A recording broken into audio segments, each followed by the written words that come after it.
We think we know what's beneath our feet. Geologists have mapped it. Miners have gone thousands of feet down. Scientists have measured, weighed, and classified everything they could reach. But sometimes, underground, people find things that don't fit any map or any classification system. Today, 8 such discoveries. 8 moments when the ground revealed something for which we have no explanation. Discovery 1. The Calaveras Finds, California. Human artifacts in 55-million-year-old rock. Tuolumne County, California, 1853. Gold miners driving shafts beneath ancient riverbeds begin finding strange objects at a depth of about 100 feet, embedded in basalt layers dated between 25 and 55 million years old. Stone mortars, pestles, stone balls, arrowheads, and fragments of human bone. The miners report the finds to scientists. J.D. Whitney, California's state geologist and director of the Geological Survey, personally investigates the finds over several years. In 1880, he publishes a full monograph documenting them. His conclusion? Humans were present in California far earlier than official science acknowledges. The Smithsonian Institution dismissed the finds as either fraudulent or the result of dating errors. Whitney's monograph received little attention from mainstream science and was largely ignored, a pattern that researcher Michael Cremo later documented in detail. What remained unexplained? The finds came from different mine shafts made by different workers who had no contact with each other. A single error is coincidence. Multiple independent finds in the same geological formation is a pattern. The objects exist. They were documented in 1880, and the question of what they were doing in rock that old has never received a satisfying answer. Gallup Canyon, New Mexico, 1987. Geologist William Mell is examining outcrops of Permian rock, approximately 280 million years old. In the red sandstone, tracks, bipedal, the size of a human foot. A trail of them crossing the rock surface. The Permian period, dinosaurs were just beginning to appear. Primates wouldn't exist for another 250 million years. Paleontologist Jerry McDonald of the New Mexico Museum of Natural History examined the tracks. His published conclusion in 1992: the prints cannot be attributed to any known creature of the Permian period. The impression pattern is consistent with a bipedal, upright walking creature. Whose tracks they are, official science has not explained. The find is documented. It is held in the museum's archives, and it remains unexplained. Dorchester, Massachusetts, 1852. During blasting operations on Meeting House Hill, workers break apart a large piece of rock. Inside, a metal vessel, about 6 inches tall, bell-shaped, made from an alloy of zinc and silver, with inclusions of pure silver. The surface is inlaid with floral patterns in pure silver. The rock layer it was found in dates to approximately 600 million years ago, the Precambrian. At that time, the most complex life on Earth was early multicellular organisms. Nothing remotely resembling a tool-making species existed. The find was described in Scientific American in the same year, 1852. The standard geological explanation, that the vessel entered the rock through a crack filled with younger material, accounts for how an object might end up inside old rock in principle. What it doesn't account for is the silver inlay. Decorative metalwork in the shape of flowers doesn't form naturally in rock fissures. It is made by hand. The vessel was documented. It was published in one of the world's leading scientific journals. And no one has produced a complete explanation of how it got there. Naples, Italy.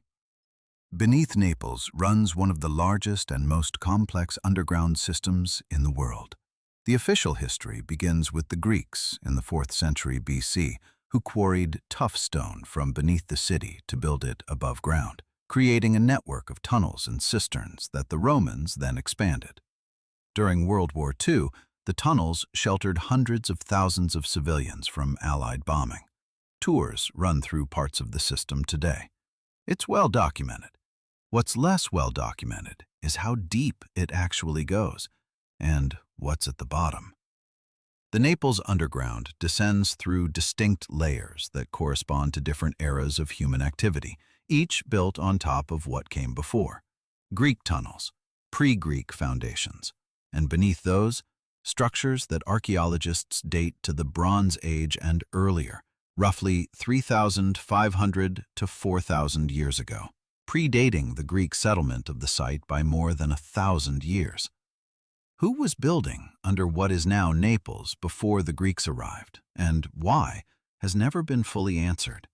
The deepest accessible sections of the underground system suggest that the city's subterranean history is considerably older than its surface history. By how much, and for what purpose, remains an open question. Naples has been continuously inhabited for so long that its underground layers may tell a history of human presence that the city's written records have lost track of entirely. The Varna Necropolis, Bulgaria, 1972. An excavator operator named Rachel Marinov accidentally breaks into a burial during construction work. Excavations begin. More than 6,000 gold objects. Age, approximately 6,500 years old. This is the oldest large collection of worked gold ever found anywhere in the world. Older than the gold of ancient Egypt, older than anything from Mesopotamia. The craftsmanship is sophisticated. Sheet gold, casting, embossing, gold plating of other metals. This is not the early experimental work of people just learning to handle a material. This is mature goldsmithing at a high level of skill. The problem? There's no trail leading to it. No earlier examples of gold working in the region have been found. No developmental sequence. No crude early attempts. No gradual progression. The technology appears fully formed, already at its peak, before anything that official archaeology considers the beginning of metalworking in Europe. Where the knowledge came from, and what happens to it afterward, the ground hasn't said. Antikythera Island, Aegean Sea, 1901. Greek sponge divers recovering objects from a sunken Roman ship bring up a lump of corroded bronze. It sits in a crate at the National Museum of Athens for 2 years. Then, a politician named Spiridon Stais notices a crack in it. Inside, a gear. CT scanning in the 2000s revealed the full picture. 37 interlocking bronze gears, a device the size of a laptop that calculated the positions of the sun, the moon, and 5 planets, predicted solar and lunar eclipses, and tracked the cycle of the Olympic Games. Dating, 2nd century BC. The level of astronomical calculation it performed wouldn't be matched by European science for another 1,500 years. The mechanism used a differential gear, the same engineering principle that allows a car's wheels to rotate at different speeds when turning a corner. In Europe, the differential gear was independently reinvented in the 16th century AD. Who built the Antikythera mechanism? No name has survived. How the technology was lost? No record exists. It sat on the seafloor for 2,000 years. When it came back up, it rewrote the history of ancient engineering. And the question of what else the ancient Greeks, or whoever taught them, were capable of building has never been satisfactorily closed. Zhejiang Province, China, 1992. Farmer Wu Anai drains a pond near his village. When the water is pumped out, 24 enormous chambers carved from solid sandstone are revealed beneath it. Ceiling height, up to 100 feet. Total volume of rock removed, approximately 1 million cubic meters. enough to fill around 400 Olympic swimming pools. First question, where did the rock go? 1 million cubic meters of sandstone is mountains of rubble, the kind that's visible from miles away. There's nothing of the sort near the village. The rock is simply gone. Second question, how was it done? The walls are covered in parallel grooves, tool marks moving at a consistent speed, consistent angle, consistent depth across every surface. A mining engineer with 20 years in the industry said directly, the only place he had ever seen marks like these was on the walls of tunnels drilled by mechanical boring machines. Official dating, approximately 2,000 years ago. In Chinese records, which documented the country's history in extraordinary detail for millennia, not a single line about the Longyou caves. Paula, Malta, 1902. Workers building a house break through into an underground chamber. This is how the Halsaflieni hypogeum was accidentally discovered, a subterranean complex carved from limestone across 3 levels. Age, approximately 5,000 years old, a UNESCO World Heritage Site since 1980. In the main chamber, known as the Oracle Room, the acoustics are unlike anything else documented in the ancient world. Sound produced by a male voice at a frequency of 110 Hz resonates through the entire complex simultaneously.